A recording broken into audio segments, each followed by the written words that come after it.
ఇక మహాలక్ష్మి పథకం కింద టీఎస్ఆర్టీసీ బస్సుల్లో మహిళలకు ఉచిత ప్రయాణం కోసం జీరో టికెట్లు జారీ మొదలైంది. అర్ధరాత్రి 12 గంటలు దాటాక ఈ విధానం అమల్లోకి వచ్చింది. టికెట్లు జారీ చేసే టీమ్స్ యంత్రాల్లో ప్రత్యేక సాఫ్ట్వేర్ ఇన్స్టాల్ చేశారు. బుధవారం రాత్రి నుంచే కుషాయిగూడ, మిథాని సిటీ డిపోల్లో ప్రయోగాత్మకంగా జీరో టికెటింగ్ అమలు చేశారు. అది విజయవంతం కావడంతో రాష్ట్ర వ్యాప్తంగా అన్ని బస్సుల్లో అమల్లోకి తెచ్చారు. నేటి నుంచి జీరో టికెట్లు జారీ చేయాలని ఆర్టీసీ అధికారులను ఎండీ వీసీ సజ్జనార్ ఆదేశించారు.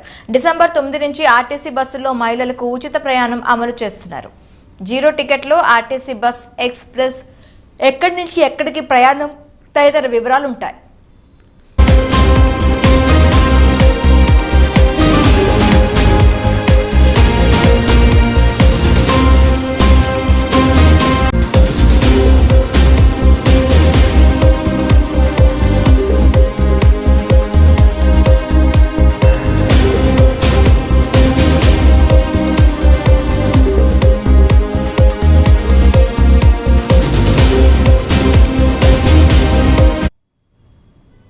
అయితే ఈ పథకం వల్ల ఆర్టీసీ నష్టపోయే ఆదాయాన్ని ప్రభుత్వం రియంబర్స్ చేయడం ద్వారా సమకూర్చనుంది. అందువల్ల ప్రతి నెల ఎంతమంది మహిళలు ఉచితంగా ప్రయాణించారు, అందువల్ల ఆర్టీసీ ఎంత ఆదాయాన్ని కోల్పోయింది అన్న లెక్కలను ప్రభుత్వానికి అందించాల్సి ఉంటుంది. టికెట్పై ఛార్జీ 0 అని చూపించినా ఆ మహిళ ఎక్కడి నుంచి ఎక్కడి వరకు ప్రయాణించిందో టికెట్లో నమోదవుతుంది.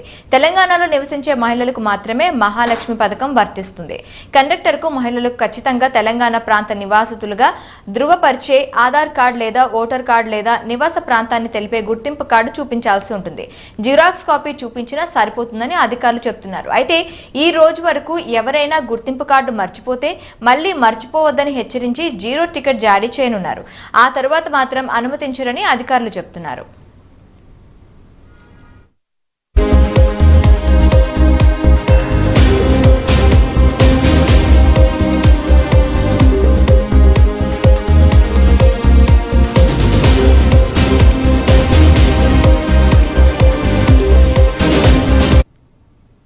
రెగ్యులర్ బస్సులతో పాటు దసరా, దీపావళి, సంక్రాంతి, ఉగాది, క్రిస్మస్ వంటి పండుగల్లో, కొమరవెల్లి, నాగాబా వంటి జాతరల సమయంలో పల్లె వెలుగు, మినీ పల్లె వెలుగు, express, city, ordinary, metro, express, regular బస్సులతో పాటు రద్దీని బట్టి అదనంగా నడిపే ప్రత్యేక బస్సుల్లోనూ మహిళలు, బాలికలు, ట్రాన్స్జెండర్లకు జీరో టికెట్ వర్తింపు చేయాలని ఆర్టీసీ నిర్ణయించింది.